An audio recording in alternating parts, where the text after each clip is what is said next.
Hello everyone, today we are going to revise aortic regurgitation. It could be acute or chronic. Firstly, we will revise chronic aortic regurgitation. Again, chronic aortic regurgitation can be due to valvular pathology or due to root pathology. Valvular pathology are mainly rheumatological or it could be congenital, that is quadricuspid aortic valve, or it could be due to Takayasu arthritis or ankylosing spondylitis. Then root pathologies are mostly due to syphilis, which is most common, Marfan syndrome, Ehlers-Danlos syndrome, or rheumatological conditions like Takayasu arthritis, Behçet's disease, Coggins syndrome, and IgG4 related diseases like large vessel vasculitis. Then classification, it could be mild to moderate in which there are no symptoms, just palpitations may be present. Palpitations are unpleasant awareness of one's own heartbeat, rate, rhythm, quality, character, which causes it to be an abnormal stimulus. Then there is severe aortic regurgitation. It is symptomatic due to left ventricular failure. Pathology is mainly diastolic. See, there is a diastolic pressure difference between the left ventricle and aorta. Left ventricle has 10 mm of Hg, whereas aorta has 180 mm of Hg. There is a pressure difference. When the valve is incompetent, the blood backflows. So, circulatory changes which takes place in mild to moderate aortic regurgitation. There are incompetent leaflets, incompetent valve, which leads to leaking of blood into left ventricle, which is compensated by the eccentric hypertrophy with dilatation. So, there is ejection fraction is normal or increased. Left ventricular and diastolic pressure is normal due to these changes, and then severe in cases of severe or decompensated aortic regurgitation, left ventricular failure happens thus.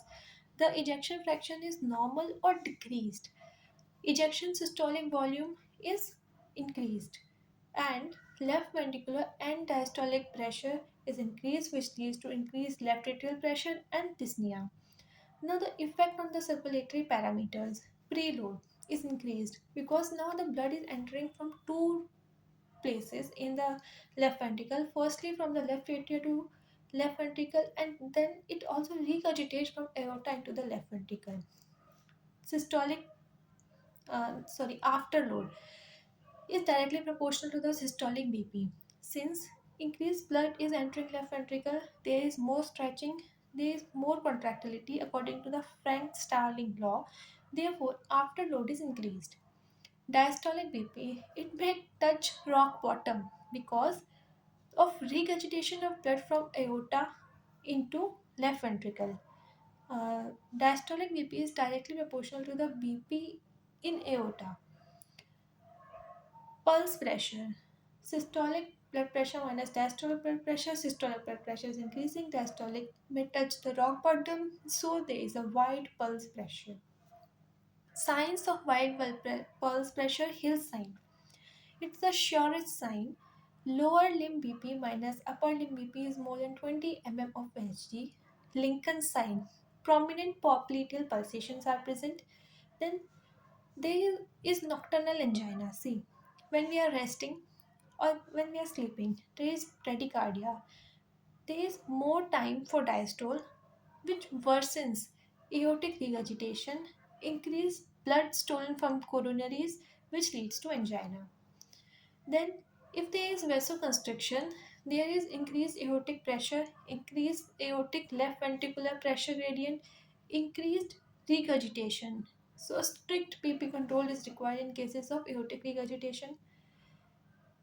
Such patients do better in case when they are exercising, क्योंकि tachycardia and there is decreased diastole time for diastole, so less regurgitation takes place.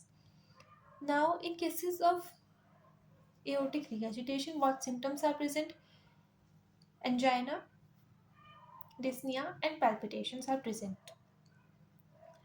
Angina is nocturnal only. Dyspnea is due to left ventricular failure, which leads to increased left ventricular and diastolic pressure, and palpitations are due to volume overload condition. Now we will see the clinical findings. Pulse. High volume pulse. Why? Because increased blood in left ventricle, increased ejection fraction, increased volume. Then there is water hammer or collapsing pulse because there are two routes for exit. Then what is collapsing pulse? Sharp upstroke, sharp downstroke, and ill-sustained peak, high volume pulse, and is seen in aortic regurgitation. Pulses with variances can also be found. It has two peaks, P and T, but P is equal to or less than T. It is found in cases of severe AR plus minus mild to moderate AS. BP. Wide pulse pressure, as I've already told. Apex. Hyperdynamic out and down apex, rocking motion of the precordium. S1 is soft due to premature closure. S2, if it is due to bicuspid aortic valve, if it is due to um, root pathologies, then it is loud, whereas if it is due to valvular pathology, then it is soft. S3, only heard in failure. S4 is never heard. Now the murmur. High pitch, soft flowing murmur heard in new aortic area, that is the third left intercostal space. And it radiates to axilla, that is cholecystral murmur. Position best heard in sitting or leaning forward position.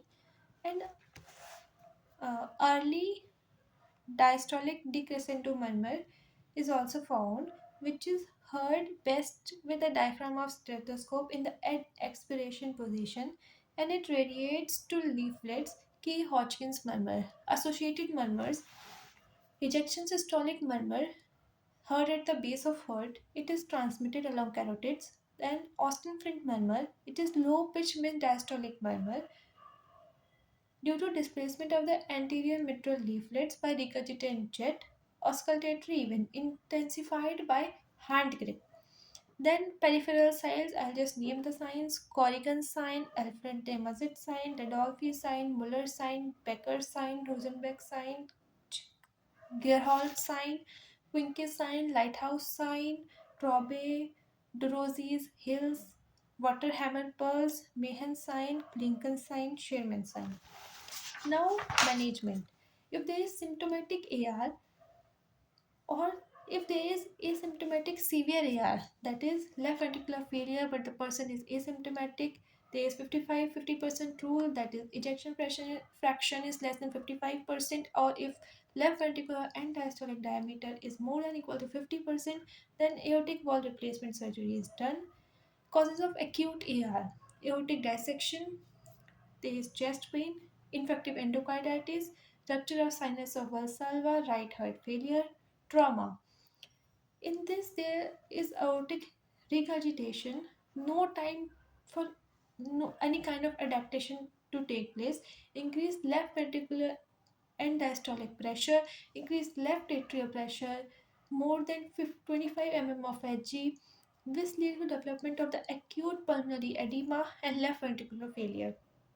The features are short, slow, pitched, and diastolic murmur with soft S1, and left ventricular failure leads to cardiogenic shock and hypotension.